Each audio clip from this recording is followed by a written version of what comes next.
First, we'll have the scientific side of things from you. Then Master Norb will talk about the religious side. Everybody got it? Well, yes, I suppose. I'll start by confirming something that I've been saying for a while. I'm convinced that the scub coral is an intelligent life form. Further, I firmly believe that corallians are actually communication tools created by them. That's just a hypothesis. How would you explain Eureka then? The fact that human beings possess intelligence doesn't prove that a single-celled organism back on primary Earth has intelligence, does it? Hey, wait a minute. If the scub corals are alive, then what is Operation Orange, the program that the Army is working on, supposed to do to them? Make them create antibody corallians.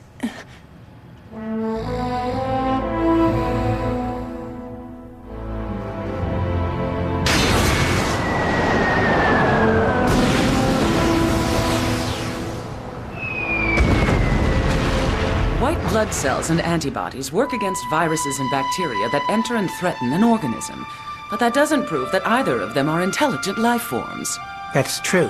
I don't understand what the Army's thinking. That's because their objective isn't to create antibody corallians. Really? What do you mean? Oh, well, to begin with the conclusion, if we let the number of intelligent life forms increase even further, the material universe will fall apart.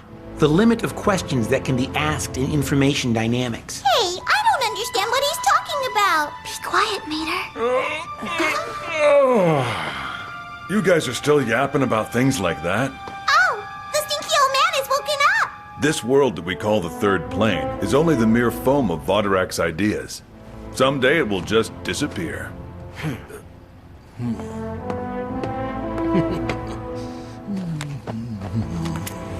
And that is triggered by the total number of intelligent life forms?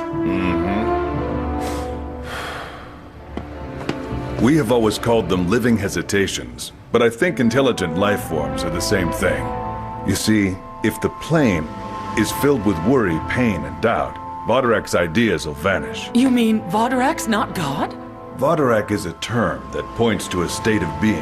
However, it is a state that has a will of its own. But I find this rather strange. According to my calculations, the total life form mass of the scub corals has already surpassed the limit of questions.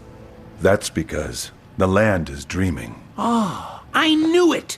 My working hypothesis was correct after all! I've been saying for several years the scub corals were in a state of deep hibernation. That's why they haven't reached the limit of questions yet. If the land reawakens, the sky will tear. Confirming detonation of Orange. Error is 0.4. Confirm tectonic shift pulses. From the alpha and theta waves interference, we believe that the Kutek class will appear in 26 minutes and 30 seconds.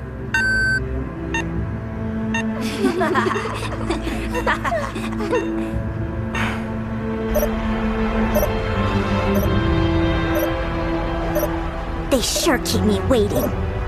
It's dangerous to create a new hypothesis based on another one. But you must have seen it as well. The information on Capitol Hill.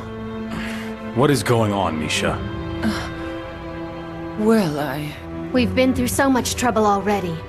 It wouldn't hurt for you to tell us.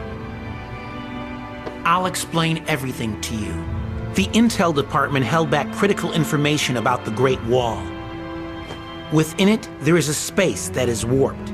A place where every law of physics ceases to function. Most likely it began with a giant meteor that fell several thousand years ago. It caused some of the hibernating scub corals to awaken, and they went beyond the limit of questions. I assume the scub corals quickly returned to hibernation. However, there was a pocket of space left behind that had surpassed the limit of questions.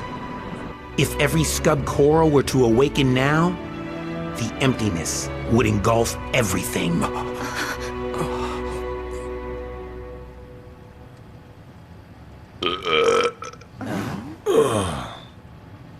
And so we must unite ourselves with the scub corals. In other words, we must head to the 10th plane and do our best to seek out their Vodorak. The scub corals are ships that will take us to their shores. Ships? That's a rather interesting interpretation. Oh, brother. I really can't believe how ignorant you all are. We are always feeling the wind that guides us to the ships. The wind? Like what fills a sail? You fool. I'm referring to trappers.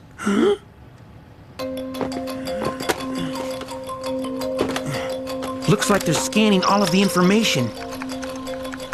The information locked within the brain that's been piling up.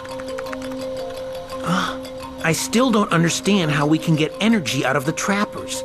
Consider why you think wishes often come true. I've got it! A thought carries with it energy! The power of the seventh plane affects the third plane in ways you can't even imagine. And yet the seventh plane is nothing more than the thoughts of living, intelligent creatures. What about compact drives? I've always assumed that they were some kind of trapper amplifier. It looks like you have finally reached the entrance to the teachings of the Vodarak. The compact drive is what connects each and every one of us to the wind. I don't really understand all of this stuff, but does it mean that the compact drive affects both us and the trappers?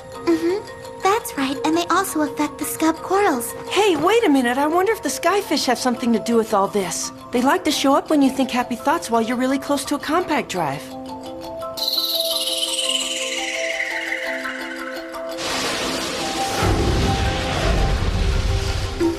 So what about you? What? Do they affect you the same way? I don't know. Science and religion are nothing more than two ends of the same road. It's the same with one's soul. The spiritual for the person, the material for the land. We are able to